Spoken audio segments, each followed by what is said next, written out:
বান্দা তোমাকে রব হালাল খাবারের ব্যবস্থা করে দিয়েছেন, তারপর তুমি হালাল খাবার রেখে হারামের মধ্যে চলে যাচ্ছ। তুমি সুদ খাচ্ছ, তোমার রব এটা হারাম করেছেন, এটাকে হালাল করেন নাই। তুমি বান্দা রবের সমস্ত নিয়ামতকে অস্বীকার করে হারাম খাবার বেছে নিয়েছ। আল্লাহ অসন্তুষ্ট হয়ে বলেন, বান্দা যদি আমি তোকে দুনিয়া থেকে তুলে ফেলি, তোর ক্ষমতা আছে বাঁচে থাকার? তোর ক্ষমতা আছে দুনিয়াতে থাকার মতো? আজকে মসজিদের মেম্বর থেকে সুদের ওয়াজগুলো কেউ করতে চায় না। আপনাদের মতো কিছু কমিটির কারণে, আপনাদের মতো কিছু মুসল্লির কারণে সুদের ওয়াজ ইমাম সাহেবরা করতে পারে না।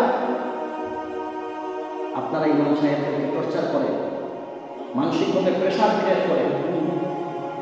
আপনি যদি ইমাম সাহেবকে তার স্বাধীনতা না দেন, তাহলে সে কোরআন হাদিস নিয়ে কীভাবে আলোচনা করবে?